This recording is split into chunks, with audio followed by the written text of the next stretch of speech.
오늘 본문 말씀을 가지고 낙심하지 말고 기도하자라는 제목으로 말씀을 잠시 나누도록 하겠습니다. 많은 사람들은 이런 말을 합니다. 문제가 없었으면 좋겠다. 걱정, 근심거리가 없이 삶을 살아가면 참 좋겠다라는 이야기를 자주 합니다. 왜냐하면 바로 우리의 삶 속에서 많은 문제와 또 많은 걱정과 근심거리를 가지고 살아가고 있기 때문에 그렇습니다. 그런데 우리 삶 속에 걱정, 근심거리는 실제로 떠나지 않고 계속 이어지는 것을 우리는 경험하고 살아갑니다. 왜 그렇겠습니까? 왜 이 문제와 걱정이 계속 우리에게 다가옵니까? 바로 문제가 많은 세상에 살고 있기 때문에 그렇습니다. 이 세상은 문제와 근심, 걱정거리로 가득한 세상입니다. 우리가 이 세상에 살고 있는 한은 이 문제 많은 세상에서 살고 있기 때문에 그 문제와 걱정거리가 오지 않을 수가 없게 됩니다. 이 문제를 벗어나려면, 이 걱정을 벗어나려면 천국 가는 것 외에는 더 이상 어떻게 이 문제를 벗어날 수가 없습니다. 왜냐하면 바로 아담이 이 땅에서 범죄한 이후에 이 세상에 죄가 들어오고 또 이 세상이 저주함을 받고 난 후에 이 세상은 문제가 많은 세상으로 바뀌었기 때문에 이 땅에 살고 있는 한은 문제를 벗어날 수가 없기 때문에 그렇습니다. 바로 우리 인생은 문제의 세상 속에서 살아갈 수밖에 없고 또 그 문제를 떠안고 살아야 될 수밖에 없는 삶이 있을 수밖에 없는 것입니다. 그래서 우리는 이 문제와 근심이 있는 이 세상에 살면서 어떤 마음을 가져야 되느냐? 바로 이 문제가 없는 세상에 살면 좋겠다는 마음보다는 어떻게 하면 이 문제를 잘 극복하느냐? 어떻게 하면 이 문제를 잘 해결하느냐? 그것에 더 생각을 가지고 살아가야 된다는 것입니다. 이왕 문제가 있는 세상에 산다면 믿음의 성도라면 어떤 마음과 어떤 생각을 가지느냐면 이 내게 몰려오는 이 문제를 어떻게 하면 하나님의 은혜로, 어떻게 하면 하나님의 능력으로 이 문제를 잘 해결할 수 있을까? 이 문제를 잘 풀어나갈 수 있을까? 또 이 문제를 극복하고 이겨나갈 수 있을까? 하는 이 신앙의 삶을 살아가는 것이 가장 지혜로운 삶의 방법이라는 것입니다. 사랑하는 성도 여러분, 오늘 우리도 여러 가지 문제가 있지만 이 문제를 잘 극복하고 이겨내고 승리하는 삶을 살아가는 저와 여러분의 삶이 될 수 있기를 예수님의 이름으로 축복해 드립니다. 그래서 우리 문제가 있을 때마다, 걱정이 있을 때마다 우리는 무엇을 해야 이 문제를 이길 수 있느냐? 우리가 할 수 있는 방법은 바로 성경이 말씀하듯이 바로 기도하는 삶이 문제를 이길 수 있는 삶인 것입니다. 기도하고 부르짖으면 하나님께서 이 문제를 해결해 주시는 은혜와 능력을 주시기 때문에 그렇습니다. 그런데 우리가 이 기도하면 된다는 사실을 알고 우리가 기도하는 자리에 나가지만 가끔은 우리가 이 기도하는 가운데 그 문제가 속히 해결되지 않고 또 시간이 지나면서 이 기도의 시간이 길어짐을 통해서 어떤 생각을 가지냐면 처음에는 기도의 확신과 응답의 확신을 가지고 기도하다가 시간이 지나면서 조금 문제가 해결되지 않을 때에 낙심이 오게 되고 또 더 나아가면 이 기도를 포기하는 자리까지 이를 때도 종종 있는 것을 봅니다. 하나님께서 기도하면 들어주신다는 그 말씀에 믿음을 가지고 확신을 가지고 기도를 시작했지만 그러나 이 기도의 응답이 더뎌지고 늦어질 때에 많은 사람들은 확신이 약해지고 믿음이 흔들리기 시작하면서 그 응답의 확신을 강하게 붙들지 못할 때가 참으로 많이 있습니다. 오늘 이런 삶의 이 갈등이 오는 이 시기 때 오늘 이 본문이 예수님이 오늘 우리에게 다시금 말씀을 해주시는 것이 있는데 뭐냐면 바로 항상 기도하고 낙심하지 말라고 말씀을 하고 있습니다. 기도하는 사람, 믿음으로 하나님을 찾는 사람에게 응답이 더디오고 응답이 늦춰질 때에 그 마음에 고민이 생기고 걱정이 생기고 믿음이 흔들리고 또 낙심하는 자리에 이를 때에 오늘 주님은 오늘 우리에게 무엇을 말씀하고 있느냐 하면 항상 기도하고 낙심하지 말라고 말씀을 하고 있습니다. 이 낙심하지 말라는 이 표현은 우리에게 무엇을 의미하냐면 바로 응답하시겠다는 확신의 말씀을 주시는 것입니다. 낙심하지 않으면 응답될 것이라는 사실을 우리에게 분명히 이야기하고 있는 것입니다. 그렇기 때문에 오늘 기도 속에 있는 사람, 응답을 지금도 기다리면서 흔들리고 있는 사람에게 오늘 이 말씀은 다시금 확답을 주는 말씀이고 다시 응답해 주시겠다는 약속을 다시 해주시는 말씀인 것을 우리 분명히 믿어야 될 것입니다. 하나님의 입장에서 보면요, 기도의 제목이 생기고 기도의 제목을 던져줄 때마다 그 기도 제목 가지고 하나님 앞에 나가는 그 모습을 하나님 참으로 귀하게 보시고 어여삐 보시고 참으로 기특하게 보십니다. 왜냐하면요, 문제를 던져주면 많은 사람들은 문제를 가지고 불평하고 원망하고 왜 내게 이런 일이 생겨야 됩니까? 왜 내게 이런 어려움이 와야 됩니까? 라는 그 불평과 원망을 먼저 하지만 기도하는 사람은요, 하나님 앞에 이 문제를 가지고 도와달라고 부르짖는 사람은 그 마음에 하나님이 나의 하나님을 인정하고 그 하나님을 의지하고 그 하나님의 도움을 구하고자 하는 이 마음을 가지고 있기 때문에, 그 믿음을 가지고 있기 때문에 하나님이 그냥 보시지 않고 귀하게 어렵게 보신다는 사실입니다. 그래서 기도하는 사람을 하나님의 입장에서 보면요, 참 기특하게 생각하십니다. 딴소리하지 않고 또 딴 마음 품지 않고 하나님을 의지하고 하나님을 바라보면서 도움을 달라고 애원하고 요청하는 그 모습은 어떻게 보면 기특하게 여겨지고 또 하나님 매우 기뻐하시는 그 모습을 볼 수가 있습니다. 존귀한 자녀들이 이 어려운 문제를 만났을 때에 하나님을 나의 하나님으로 인정하고 나를 구원해 주실 분은 하나님 한 분밖에 없다는 그 믿음을 가지고 하나님께 나가는 그 모습을 하나님 귀하게 보고 있는 것입니다. 찬양의 가사에도 이런 말씀이 있습니다. 하나님의 사랑의 눈으로 너를 어느 때나 바라보시며 하나님의 인자한 귀로서 언제나 너에게 귀를 기울이고 계시니 어두움의 밝은 빛을 비추시고 너의 작은 신음에도 응답하시는 너는 어느 곳에 있든지 주를 향하고 주만 바라볼지라. 이 찬양 가사에도 보면 하나님이 작은 신음에도 응답하시는 하나님, 그 부르짖음에 귀를 기울이시는 그 하나님인 것을 보겠습니다. 왜냐? 다른 데 소망을 두지 않고 하나님께 소망을 두고 그 하나님의 도움을 요청하는 그 모습이 너무나 기특하고 너무나 만족하기 때문에 하나님은 어여삐 보시기 때문에 하나님 그에게 응답해 주실 것을 생각하며 그를 바라보고 있다는 것입니다. 그래서 오늘 예수님은 이 기도하는 자에게 낙심하지 말라고, 낙심이 오더라도 낙심하지 말고 다시금 힘내어서 기도하라고 말씀하면서 오늘 이 본문의 말씀을 우리에게 전달해 주고 있습니다. 오늘 이 본문은 뭐냐면 바로 낙심하는 자에게 이 본문을 통해 다시 힘을 얻으라고 주님께서 주시는 내용인데, 뭐냐면 그 내용이 바로 불의한 재판장과 과부의 이야기를 하고 있습니다. 한 도시에 불의한 재판장이 있습니다. 그는 하나님을 두려워하지 않고 또 사람을 무시하는 사람이었습니다. 왜냐하면 자기 자신이 대단한 사람으로 착각하고 있기 때문에 그는 하나님을 조금도 두려워하지 않고 더구나 하나님을 두려워하지 않기 때문에 사람까지 무시하는 사람입니다. 자기가 최고로 이 세상의 최고의 사람으로 여기고 있기 때문에 어떤 사람도 대단한 사람을 보지 않고 무시하고 멸시하는 사람이었습니다.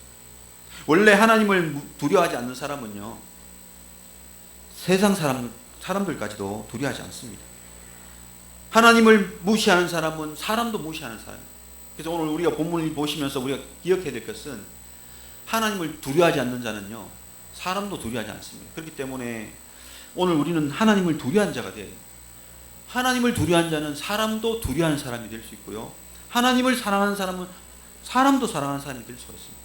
그래서 오늘 저와 여러분은 하나님을 두려워하는 자가 되어야 되고요, 동시에 사람도 두려워하고 사람도 사랑하고 섬기는 사람이 되어야 될 줄로 믿습니다. 하여튼 간에 이 불의한 재판관은 하나님을 두려워하지 않기 때문에 또 사람을 무시하기 때문에 이 사람을 통해서 뭔가를 도움을 얻고자 하거나 또 이 사람을 통해서 뭔가 문제를 해결받고자 하는 생각은 조금도 할 수 없는 사람이고 꿈조차 꾸지 못하는 사람입니다. 왜냐하면 사람을 무시하는 사람. 그런데 오늘 여기에 이 재판장을, 불의한 재판관을 귀찮게 한 사람이 한 사람이 있습니다. 누구냐면 바로 과부입니다. 예수님이 말씀하시는 이 과부는 매일마다 재판장에게 찾아와서 내 원한을 풀어달라고 이야기합니다. 한 번 오는 것으로 끝나지 않고 두 번 오고 세 번 옵니다. 날마다 그 올 때마다 이 불의한 재판장은 사람을 무시하는 것처럼 이 여인을 무시했습니다.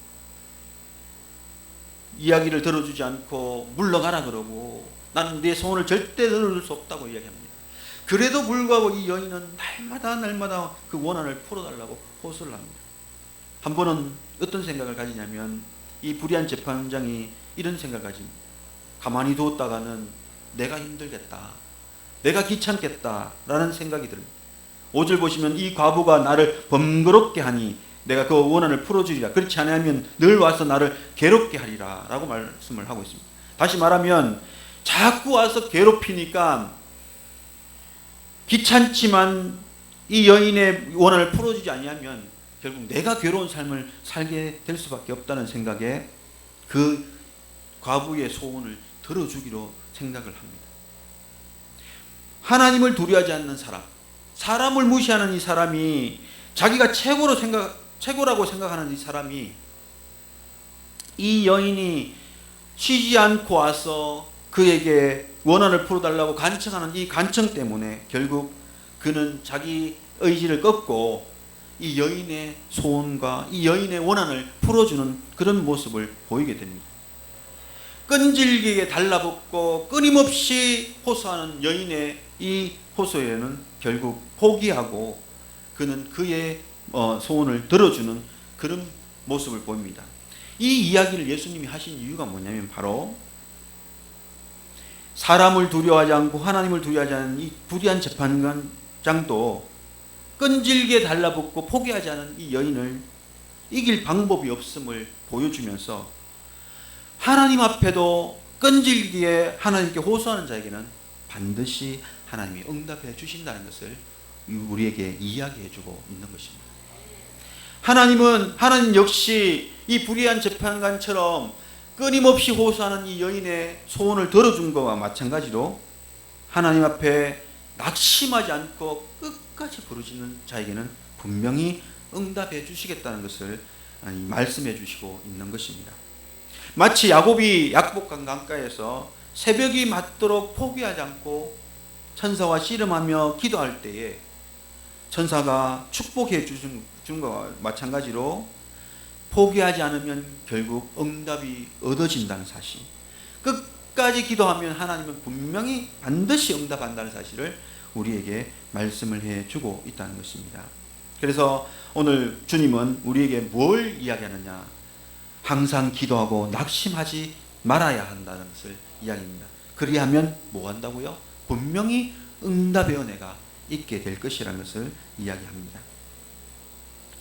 재판장이 귀찮아하는 것처럼 하나님을 귀찮게 할 정도로 기도하면 재판장이 과부의 원한을 풀어주듯이 하나님도 우리의 기도를 반드시 응답해 주실 거라는 것을 예수님이 이 비유를 통해서 우리에게 분명히 이야기해 주고 있는 것입니다.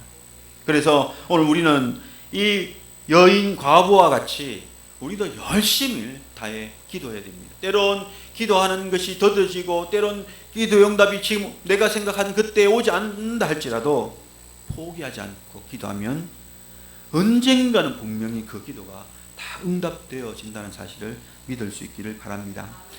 조지 물러 목사님도 5만 번의 기도 응답을 받으면서 그가 마지막까지 기도한 것이 누구냐면 바로 친구를 위해서 기도했습니다. 5명의 친구를 위해서 기도했는데 그가 죽기 전까지 4명이 돌아왔는데 죽을 때까지 1명은 돌아오지 않았습니다. 그러나 그는 숨을 거둘 때까지 그 친구를 향한 기도를 포기하지 않았습니다. 그가 죽고 나서 장례를 치를 때에 그때에 그 마지막 친구가 그 장례식장에 참석하여서 그 자기 사랑하는 친구를 떠나보내면서 자기가 예수 믿기로 결심을 하게 됩니다. 그래서 이 물러의 마지막까지의 그 기도, 끝까지 그 한 기도를 말미암아 그가 5명을 품고 기도했던 모든 친구들이 다 구원받고 예수 믿게 되는 놀라운 은혜의 응답의 역사가 나타나는 것입니다. 오늘 저와 여러분이 기도하면서 때를 기다리고 또 하나님의 때를 기다리면서 때로는 마음의 낙심도 오고 또 더디 응답되는 것을 통해 갈등도 일어나고 믿음이 흔들릴 때도 있지만 중요한 것은 오늘 이 본문의 말씀처럼 낙심하지 않고 끝까지 기도하면 하나님 분명히 우리에게 응답의 은혜를 주신다는 사실을 우리에게 이야기하고 있다는 것입니다. 오늘 우리는 이 말씀에 힘을 내어서 다시금 지금 응답되지 않아도 지금 하나님의 역사가 일어나지 않아도 그래도 포기하지 않고 낙심하지 말고 계속 기도해야 된다는 사실을 우리는 믿을 수 인식하고 더욱더 기도할 수 있기를 주님의 이름으로 축복해 드립니다. 오늘 예수님이 마지막 이 본문에서 세 가지를 우리에게 말씀을 해줍니다. 첫 번째는 뭐냐면 바로 밤낮 부르짖으라는 말씀입니다. 17절 보시면 하물며 하나님께서 그 밤낮 부르짖는 택하신 자들의 원한을 풀어주지 아니하겠느냐, 그들에게 오래 참으시겠느냐 하시면서 뭘 이야기하면 우리에게 밤낮 부르짖으라고 이야기를 하고 있습니다. 우리에게 주어진 소원을 가지고 있으면 낮이든 밤이든 항상 하나님 앞에 주님 이 문제를 해결해 주십시오, 이 기도 제목에 응답을 허락하여 주십시오라고 하고 밤낮 부르짖을 수 있기를 주님의 이름으로 축복해 드립니다. 때로는 무시로 길을 가다가도 기도할 수 있고 또는 때로는 생각날 때 기도할 수 있고 때로는 잠자리 누웠을 때 생각이 나면 또 기도하면 됩니다. 계속 기도하면 언젠가 하나님께서 그 기도에 응답하신 놀라운 역사가 나타날 줄로 믿습니다. 두 번째로 이야기하고 있는 것은 뭐냐면 바로 오래 참으시겠느냐, 속히 응답하시겠다고 말씀을 합니다. 8절 보시면 내가 너에게 이르노니 속히 그 원한을 풀어주시리라. 7절 마지막에 오래 참으시겠느냐, 8절에 내가 너에게 이르노니 속히 그 원한을 풀어주시리라. 오래 참지 않으시고 곧 신속히 응답해 주시겠다는 말씀을 하고 있는 것입니다. 밤낮 부르짖고 계속 기도하는 기도의 사람에게 하나님 분명히 말씀하시는 것은 뭐냐면 바로 응답해 주시겠다는 것, 바로 이루어 주시겠다는 말씀을 하고 있다는 것입니다. 예레미야 29장 11절부터 13절 보시면 이런 말씀이 있습니다. 여호와의 말씀이니라. 너희를 향한 나의 생각을 내가 아나니 평안이요 재앙이 아니니라. 너희에게 미래와 희망을 주는 것이니라. 너희가 내게 부르짖으며 내게 와서 기도하면 내가 너희들의 기도를 들을 것이요 너희가 온 마음으로 나를 구하면 나를 찾을 것이요 나를 만나리라 말씀을 합니다. 부활하신 예수님께서 우리에게 주시는 것은 절망이나 죽음이 아닙니다. 실망이나 낙심이 아닙니다. 우리에게 주고자 하는 것은 뭐냐면 바로 오늘 이 예레미야 말씀처럼 미래이고 희망입니다. 우리에게 항상 펼쳐주시고자 하는 하나님의 뜻은 미래를 열어주시고 희망을 이루어주시는 분이 주님이십니다. 그렇기 때문에 오늘 우리가 기도하고 간구하고 부르짖는 그 삶 가운데서 하나님이 주시고자 하는 것은 실망과 낙심이 아니라 절망과 죽음이 아니라 생명과 희망과 소망을 열어주시는 것이 하나님의 뜻입니다. 그렇기 때문에 오늘 우리는 기도하는 것은 반드시 이루어질 것을 믿고 믿음으로 구하기를 주님의 이름으로 축복해 드립니다. 반드시 하나님을 만나게 되고 하나님의 응답을 경험하게 되는 놀라운 은혜를 누리게 될 것입니다. 세 번째로 주님이 말씀하신 것은 뭐냐면 바로 인자가 올 때 8절 마지막 절입니다. 그러나 인자가 올 때에 세상에서 믿음을 보겠느냐 하시니라. 세상이 종말이 다가올수록 세월이 흘러갈수록 하나님의 말씀을 믿는 사람은 하나님의 말씀을 믿고 사는 사람은 많아지는 것이 아니라 점점점 작아진다는 이야기를 합니다. 다시 말하면 말씀을 붙들고 믿음으로 기도하는 자가 많아지는 것이 아니라 작아진다는 이야기를 하는 것입니다. 세상에 믿음을 보겠느냐? 믿음을 볼 수 있는 것이 많지 않다는 이야기를 합니다. 다시 말하면 시간이 지나갈수록 종말이 이를수록 믿음을 가진 자보다 믿음이 없는 자가 더 많아질 것이라는 것을 이야기합니다. 이 이야기를 왜 하는지 아십니까? 오늘 우리에게 믿음 없는 자가 되지 말고 믿음 있는 자가 되라고 말씀하고 있는 것이고, 믿음 없이 기도하는 자가 아니라 믿음을 가지고 기도하는 자가 되라고 우리에게 말씀을 하고 있는 것입니다. 그래서 이 말씀을 우리가 분명히 기억해야 되고, 우리는 더욱더 시대가 종말로 갈수록, 세월이 흘러갈수록 우리는 더욱더 믿음으로 하나님께 기도하고 믿음을 가지고 하나님께 나가는 자가 되어야 될 것입니다. 말씀을 맺겠습니다. 오늘 세상에서 일어나는 수많은 변수들 때문에 사람의 마음은 조석 간만의 차이로 시시때때로 변화됩니다. 그래서 우리의 마음이 자꾸 요동을 쳐서 믿음을 온전히 가질 수 없는 그런 시대로 살아가고 있습니다. 그리고 마귀가 끊임없이 우리에게 마음의 의심과 또 부정적인 마음을 넣어줘가지고 우리를 믿음을 가지지 못하도록 요동치게 만들고 믿음을 흔들려고 자꾸 합니다. 그럴 때일수록 오늘 우리는 무엇을 해야 되냐? 하나님 말씀에 귀를 기울여야 되고 하나님의 말씀에 집중하여서 믿음을 가지고 그 믿음을 붙들고 하나님께 더욱더 기도하며 나가는 삶을 살아가야 될 것입니다. 말씀의 확신을 가지고 기도하며 끝까지 부르짖을 때에 우리는 응답의 은혜를 경험하며 그 응답으로 말미암아 하나님께 감사와 찬양을 드리고 또 그 감사와 찬양으로 말미암아 하나님께 영광을 돌리는 삶을 살아갈 수가 있게 되는 것입니다. 저와 여러분이 이런 삶을 살아감으로 하나님께는 영광이요 우리에게는 기쁨이 넘치는 응답의 역사가 나타나는 그런 놀라운 체험들을 하고 살아가는 주인공들이 될 수 있기를 주님의 이름으로 축복해 드립니다.